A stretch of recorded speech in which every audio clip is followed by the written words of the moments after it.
Andi adalah seorang wartawan muda dari Jakarta yang sudah lama berkecimpung di dunia jurnalistik. Ia terbiasa dengan berbagai macam berita, dari politik, kriminal, hingga kisah-kisah mistis yang sering dianggap bumbu belaka. Namun kali ini, ia menerima tugas yang berbeda. Redaksi meminta Andi menyelidiki legenda lokal dari sebuah desa terpencil di pelosok Jawa Tengah, yang belakangan ramai dibicarakan karena kasus hilangnya beberapa bayi secara misterius. Awalnya, Andi menganggap ini hanya sensasi belaka, cerita rakyat yang dilebih-lebihkan, atau sekadar isu untuk menutupi masalah lain di desa. Tapi begitu ia mulai membaca laporan-laporan awal yang dikirim oleh kontributor lokal, Andi merasakan bulu kuduknya berdiri. Ada detail yang tidak biasa. Setiap hilangnya bayi selalu terjadi saat malam bulan gelap, tidak ada tanda-tanda perampokan, dan anehnya, para penduduk selalu bungkam ketika ditanya langsung. Sore itu, Andi tiba di desa menggunakan mobil sewaan. Udara di sekitar desa terasa lembab, angin membawa aroma tanah basah, dan pepohonan di sekitar jalan tampak menunduk seolah menyambut kedatangannya. Begitu keluar dari mobil, Andi langsung merasakan suasana yang berbeda. Sunyi. Terlalu sunyi untuk ukuran sebuah desa. Hanya terdengar suara angin menerpa dedaunan, sesekali lolongan anjing di kejauhan. Tak ada anak-anak berlarian, tak ada suara warga berbincang di tepi jalan. Andi menghela napas panjang, meregangkan tubuh yang pegal setelah perjalanan jauh. Ia menatap sekeliling, mencoba merekam suasana desa dengan kameranya. Dari balik jendela rumah-rumah tua berdinding kayu, ia melihat beberapa warga mengintip diam-diam, lalu cepat-cepat menutup jendela begitu mata mereka bertemu pandang. Tak lama, seorang pria tua dengan sarung dan kopiah datang menghampiri. "Kamu wartawan dari Jakarta itu, ya?" tanyanya. "Iya, Pak. Saya Andi. Aku Rahman, kepala desa di sini." Pak Rahman membawa Andi ke rumahnya yang sederhana. Di sepanjang perjalanan, Andi mencoba membuka percakapan, menanyakan soal hilangnya bayi dan legenda yang beredar. Namun Pak Rahman hanya menjawab pendek-pendek, seringkali malah mengalihkan pembicaraan. "Semakin kamu menggali, semakin berbahaya," ucap Pak Rahman akhirnya, dengan nada yang sulit dibaca antara peringatan atau ancaman. Andi hanya mengangguk sopan. Dalam hati, rasa penasaran justru semakin membesar. Malam pertama di penginapan desa, Andi mulai merasakan keganjilan. Ia sulit tidur meskipun tubuhnya lelah. Di luar, suasana begitu senyap.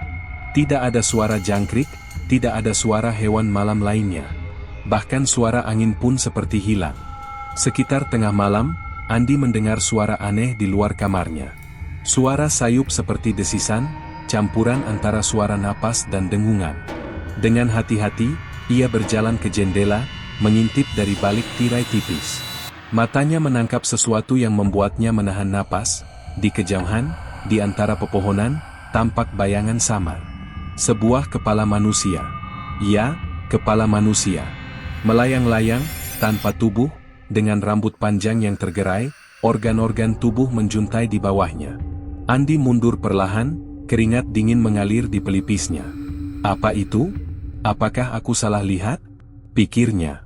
Ia mencoba menenangkan diri, meyakinkan diri bahwa itu hanya bayangan pepohonan yang dimainkan oleh cahaya bulan. Tapi nalurinya sebagai wartawan berkata lain. Ada sesuatu yang tidak beres.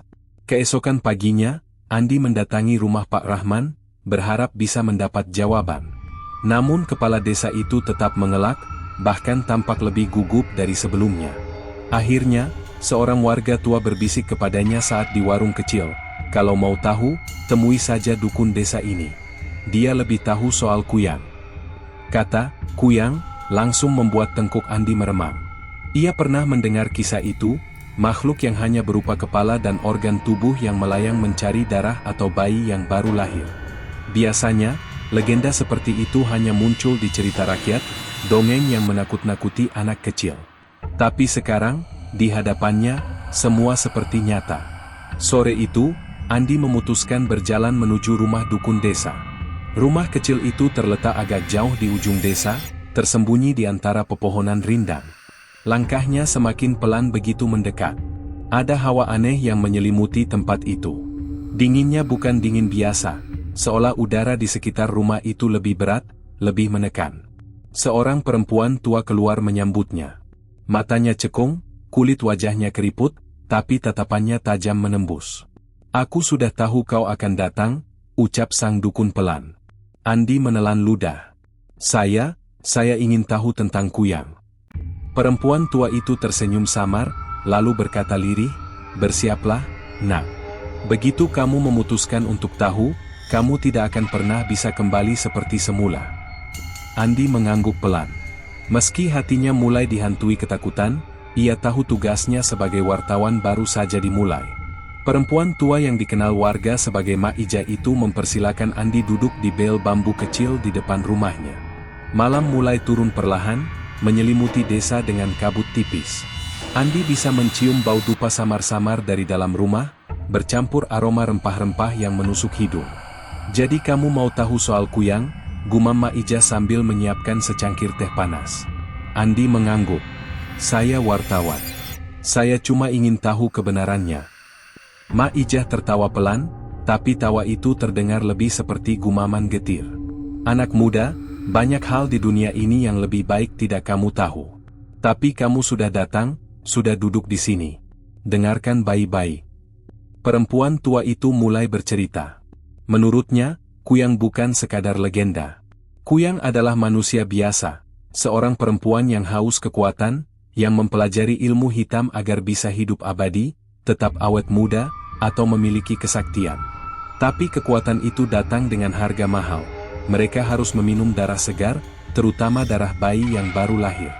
Pada malam-malam tertentu, tubuh mereka ditinggalkan, hanya kepala beserta isi perut yang melayang mencari mangsa. Andi merasakan bulu kuduknya berdiri. Semua detail yang disampaikan Mak Ijah terasa nyata, terlalu rinci untuk sekadar dongeng. "Di desa ini," bisik Mak Ijah pelan, "ada satu Kuyang yang sudah lama beraksi. Tapi tak ada yang berani melawannya. Orang-orang takut." "Siapa dia?" desak Andi. Mak Ijah menatap tajam. "Kalau ku beritahu, kamu mau apa? Kamu bukan orang sini. Kamu cuma akan menulis, lalu pergi. Tapi kami di sini, kami yang akan terus dihantui." Andi terdiam. Ia sadar betul maksud Mak Ijah.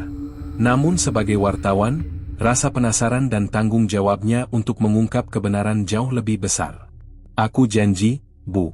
Aku akan hati-hati. Setidaknya, aku bisa memperingatkan orang-orang di luar sana." Mak Ijah menghela napas panjang, lalu bergumam, "Baiklah. Tapi malam ini kamu harus siap. Aku akan tunjukkan padamu." Malam itu, ritual rahasia. Menjelang tengah malam, Mak Ijah mengajak Andi menuju pinggiran desa, ke sebuah ladang kosong yang dikelilingi pepohonan besar. Mereka berjalan pelan, hanya diterangi cahaya redup lampu minyak. Angin malam bertiup pelan, membawa bisikan yang terdengar seperti suara-suara jauh. "Tunggu di sini," bisik Mak Ijah. Ia mulai menggambar lingkaran di tanah dengan kapur putih, lalu menaburkan garam di sekelilingnya. Andi hanya bisa memandangi semua itu sambil memeluk kamera di dadanya. Ia sudah merekam sebagian proses, tapi entah kenapa ia merasa ada sesuatu yang tak seharusnya ia abadikan. Tiba-tiba, suara aneh terdengar dari arah ladang. Andi menoleh cepat. Sebuah bayangan melayang perlahan, semakin mendekat. Mak Ijah berbisik tegas, "Jangan bergerak. Jangan bersuara." Andi menahan napas, matanya tak berkedip. Dari kegelapan, muncullah makhluk itu. Kepala seorang perempuan dengan rambut panjang tergerai, mata merah menyala, lidah menjulur panjang, dan organ-organ tubuh menggantung di bawah lehernya. Kuyang. Makhluk itu melayang-layang rendah, seolah mencium bau sesuatu. Napas Andi tercekat, jantungnya berdegup begitu keras hingga ia merasa makhluk itu pasti mendengarnya. Namun Mak Ijah tetap diam, hanya menggenggam erat sebungkus daun yang mulai mengeluarkan asap tipis. Beberapa menit yang terasa seperti seabad berlalu. Kuyang itu akhirnya menjauh, menghilang ke arah rumah penduduk. Mak Ijah menarik napas lega. "Kamu lihat sendiri, kan? Ini bukan dongeng." Andi masih tertegun. Di benaknya, semua gambar yang ia tangkap barusan berputar seperti film horor. Namun ada satu pertanyaan besar yang kini menghantuinya. Siapa identitas asli Kuyang itu? Petunjuk mengejutkan. Keesokan paginya, Andi kembali ke rumah Pak Rahman, membawa semua cerita yang baru saja ia alami. Namun kali ini, sambutan Pak Rahman berbeda. Kepala desa itu tampak pucat, matanya sembab seperti habis menangis. "Pak, saya tahu soal kuyang itu," ucap Andi pelan. Pak Rahman menutup wajah dengan kedua tangannya, tubuhnya bergetar. Sudah cukup, Nak. Pergilah dari sini." Andi heran. "Kenapa?" "Saya hanya ingin membantu." Pak Rahman menatapnya lemah. "Kuyang itu, istriku." Andi membeku. Semua kata-kata seperti terhenti di tenggorokannya. "Istriku dulu perempuan biasa, tapi setelah kehilangan anak pertama kami, dia berubah. Dia mendatangi dukun-dukun hitam, belajar ilmu terlarang. Aku tak bisa menghentikannya." Suara Pak Rahman pecah menjadi tangisan. Andi merasa seluruh tubuhnya dingin. Selama ini, orang yang selama ini mengerikan itu tinggal begitu dekat, tidur di ranjang yang sama dengan kepala desa, orang yang selama ini dianggap pemimpin dan pelindung desa. "Kalau kamu mau selamat," bisik Pak Rahman, "pergilah malam ini juga." Malam itu, Andi memutuskan untuk tidak pergi. Ia tahu, sebagai wartawan, ia tak bisa membiarkan cerita ini hanya berhenti pada ketakutan. Ia harus tahu bagaimana mengakhirinya, meskipun harus berhadapan langsung dengan kuyang. Mak Ijah pun datang menemuinya di rumah Pak Rahman. "Anak muda, kau gila? Kau pikir ini cuma soal menulis berita? Kuyang bukan sekadar makhluk. Ia bagian dari jiwa manusia. Kalau kau membunuhnya, tubuh manusianya ikut mati." Andi mengertak gigi. Tapi kalau dibiarkan, akan ada bayi-bayi lain yang jadi korban. Pak Rahman, yang tadinya menolak ikut campur, akhirnya menyerah. "Kalau memang kau mau membantu, aku akan ikut. Aku tak sanggup melihat istriku seperti ini. Tapi janji padaku, kalau sudah selesai, jangan ungkapkan nama kami. Biarlah aib ini terkubur di desa." Andi mengangguk berat. Ia sadar ini bukan lagi sekadar berita sensasional. Ini soal menghentikan sebuah kutukan yang telah memakan terlalu banyak korban. Ritual terakhir. Mereka bertiga menuju sebuah bangunan tua di ujung desa, tempat kuyang biasa bersembunyi saat siang hari. Malam itu, Mak Ijah membawa sesajen lengkap, telur ayam kampung, kain hitam, bawang putih, dan sebotol air garam. Menurutnya, kuyang hanya bisa dikalahkan jika tubuh manusianya dihancurkan sebelum roh jahatnya kembali. Waktu menunjukkan pukul 2 dini hari ketika suara-suara aneh mulai terdengar dari atap. Kepala melayang itu muncul lagi, matanya merah menyala, rambutnya beterbangan tertiup angin. Tapi kali ini, ia tidak sedang berburu, ia pulang. "Sekarang," seru Mak Ijah. Pak Rahman masuk lebih dulu, menggenggam tubuh istrinya yang terbaring tanpa kepala. Air matanya jatuh deras, tapi ia tetap menggenggam erat kain hitam yang sudah disiapkan Mak Ijah. Sementara itu, Andi berdiri di depan pintu, kamera di tangan bergetar hebat, merekam detik-detik yang menentukan. Mak Ijah mulai membaca mantra, menaburkan air garam ke sekeliling tubuh sang istri. Kuyang itu meraung di luar, melayang-layang mencoba menembus masuk. Tapi lingkaran garam itu memancarkan cahaya aneh, membuat makhluk itu tersentak mundur. Akhirnya, dengan suara parau, Pak Rahman berbisik, "Maafkan aku, sayang." Ia membakar kain hitam itu di atas tubuh istrinya. Dalam sekejap, terdengar jeritan panjang yang memekakkan telinga. Kepala melayang itu terbakar perlahan, lidahnya menjulur panjang, mata merahnya memudar, hingga akhirnya ambruk ke tanah, hancur menjadi abu. Semua selesai. Kutukan itu berakhir. Pagi harinya, Andi berdiri di depan rumah Pak Rahman. Kepala desa itu hanya menunduk dalam, matanya sembab.